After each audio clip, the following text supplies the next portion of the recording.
High বন্ধুরা, তোমরা কেমন আছো? আশা করছি ভালো আছো। আমরাও ভালো আছি। তামান্না কিচেনে তোমাদের স্বাগত জানাই।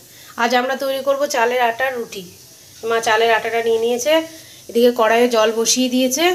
জলটা গরম হবে, মানে একবারে ফুটে যাবে, এর মধ্যে তারপর নুন দেবে।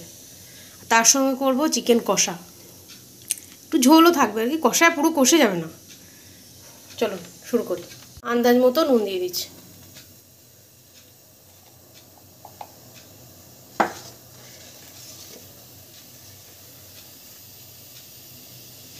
আমাদের জলটা ফুটতে শুরু করেছে, আমরা আটাটা দিয়ে দেবো।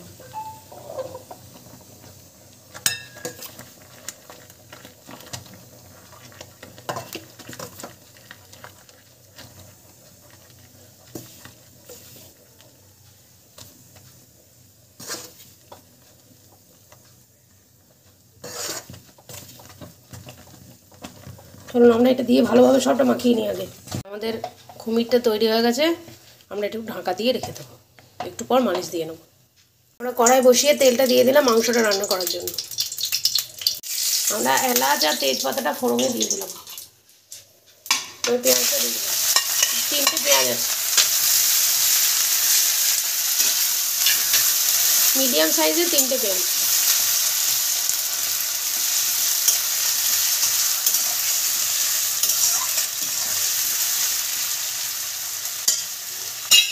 পেঁয়াজের মধ্যে নুন দিয়ে দেবো, যাতে পেঁয়াজগুলো তাড়াতাড়ি নরম হয়ে যায়। পেঁয়াজ ভাজা ভাজা হয়ে গেছে, আমরা আদা রসুনের পেস্টটা দিয়ে দেবো, বড় চামচের 1 চামচ।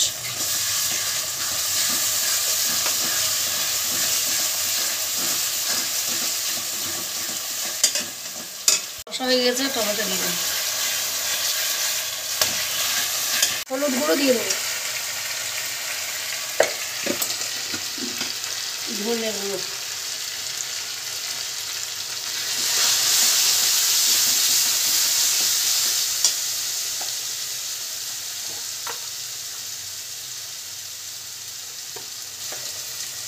একটু জিরে দেবো,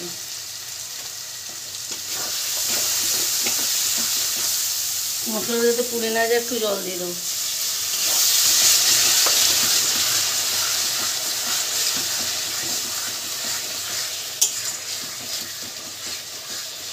আমাদের মশলাটা কষা হয়ে গেছে, দেখুন তেল ছেড়ে দিয়েছে। এবার মাংসগুলো দিয়ে দেবো।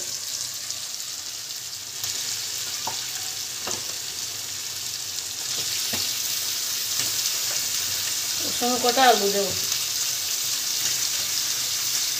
আমার মেয়ে একটু আলু প্রেমী।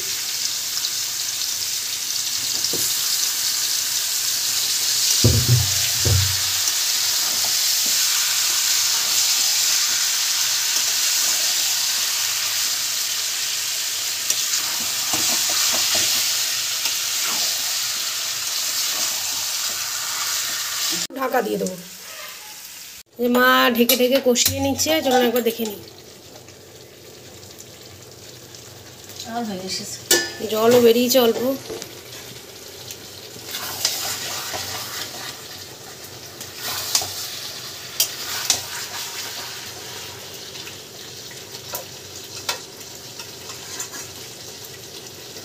তেল ছেড়ে এসেছে।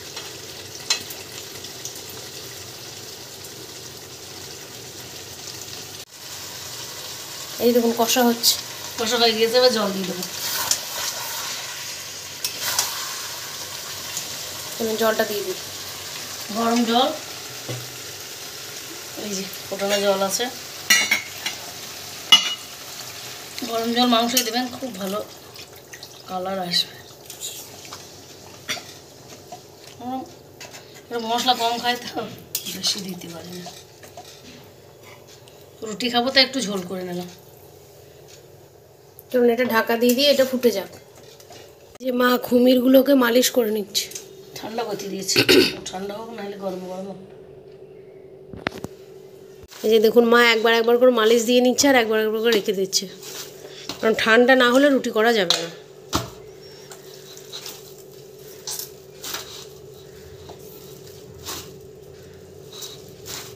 হাতে করে জল দেবে না, মালিশ দেবে। চালের আটা খুব কঠিন কাজ, কিন্তু খেতে তো হবে একদিন। আমার ভাই খুব ভালোবাসে।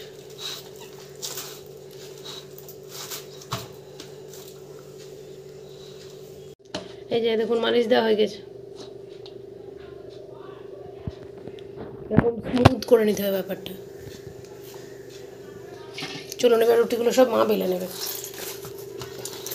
মা রুটিগুলো করার জন্য লেচি কেটে নিয়েছে, দেখুন কীভাবে করছে।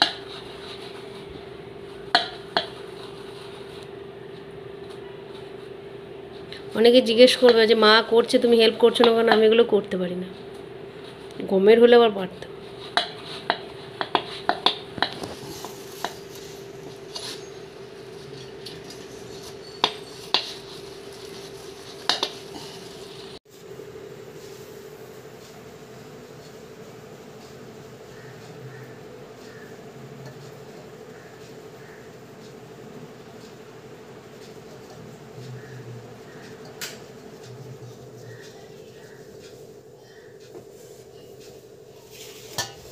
যেমন এরকমভাবে আগে করে নিতে হবে, তারপর রুটি করতে হবে। আমাদের মাংসটা হয়ে গেছে, আমরা গ্যাসটা অফ করে দেবো। একটু ঠান্ডা হোক, একটু পর দেখাচ্ছি। মা রুটিগুলো বেলে নিচ্ছে।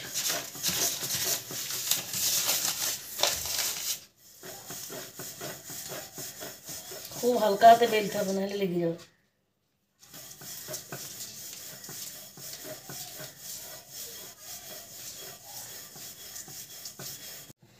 দেখুন মা কটা আগেই বেলে নিয়েছিল, এখন বাকিগুলোও সব বেলে নেবে এরকমভাবে।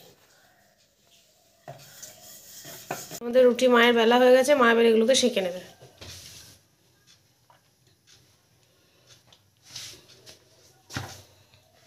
এই রুটি শেখার একটা নিয়ম আছে, উল্টাবেন না, রুটিটা আস্তে আস্তে ছোট হয়ে যাবে, তখনই বুঝে নেবেন হয়ে গেছে। রুটিটা হয়ে গেছে, মা উল্টে দিচ্ছে। রুটিটা একদম ছোট হয়ে যাবে, তখনই বুঝবেন যে হয়ে গেছে। এরকমভাবে বাকিগুলো সব সেঁকে নিই, তারপর ফিরে আসছি। দেখুন বন্ধুরা, আমাদের রুটি হয়ে গেছে, মা করে নিয়েছে। মাংসটা তো আগেই দেখিয়েছি। আর এই ছোটো ছোটো করে হালুয়া করেছে, এটা ছোলার ডালের হালুয়া, এটা গাজরের হালুয়া, এটা সুজির হালুয়া। এই হালুয়ার রেসিপিগুলো যদি আপনারা পেতে চান, তাহলে আমাদের ফেসবুক পেজ কাকুলির মিষ্টি হেসেলে ভিজিট করে নিন। এই যে রুটি মাংস খেতে ভীষণ টেস্ট হয়, কিন্তু করতে ভীষণ কষ্ট হয়। আমার ভিডিওগুলো যদি ভালো লাগে লাইক কমেন্ট শেয়ার করবেন, যদি কোনো ভুল ত্রুটি থাকে তাও বলবেন। আপনারা ভালো থাকবেন, সুস্থ থাকবেন।